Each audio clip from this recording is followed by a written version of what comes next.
Hva som inspirerte meg å lage denne teksten, var situasjonen til dagens ungdom, som mangler rollemodeller, de mangler forbilder, og alt vi får servert er livet til filmstjerner, livet til fotballstjerner, livet til popstjerner og livet til rappstjerner, uten å vite at de selv er potensielle stjerner, uten å måtte kopiere dem.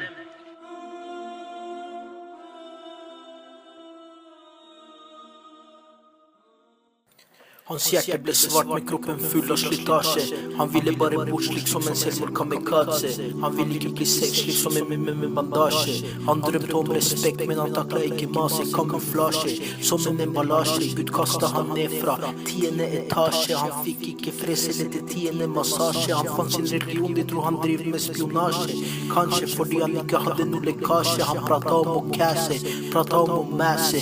Nå han prater hakk og han lærer hvor han verser. De som driver zina, han ser som perverser. Han trenger ikke fame for å føle noe ekstase. Alt han trenger nå er å repetere fraser som Ashhadu an la ilaha illallah.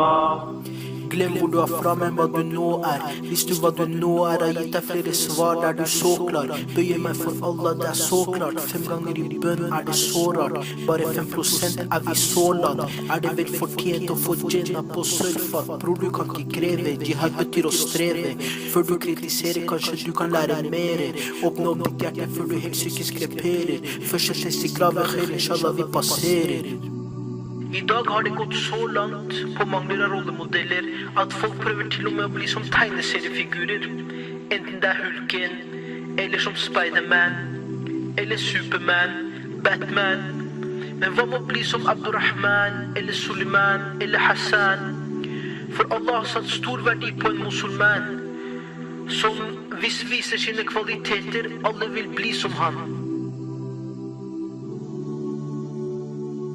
Dette er ikke politikk, det er sannhet. Hvor de stopper opp, vi tar et framsteg. Hvor livet tar slutt, er vår begynnelse. Bare nytelse, ikke vent deg en tilgivelse.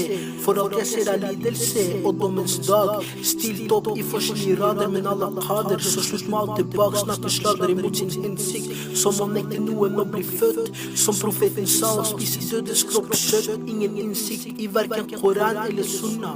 Vet ikke om khair, og de vet ikke om gunna. Lever fett liv, så lenge det varer. Men er du forberedt på å svare for deg, graven din er gaven.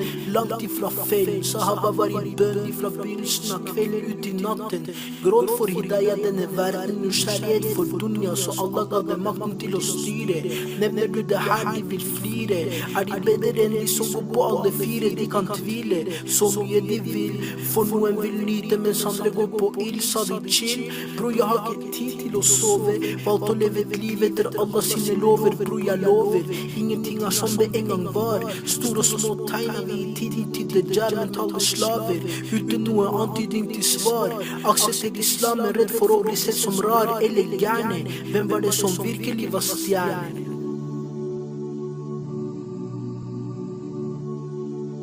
Hva med å bli kjent med de som virkelig var stjerner? De som beste mennesker på denne jord kalte for stjerner. De som Rasul av Allah sa at hvis dere følger hvem som helst av dem, det skal føre dere til suksess. Så hva med å bli kjent med de som virkelig var stjerner?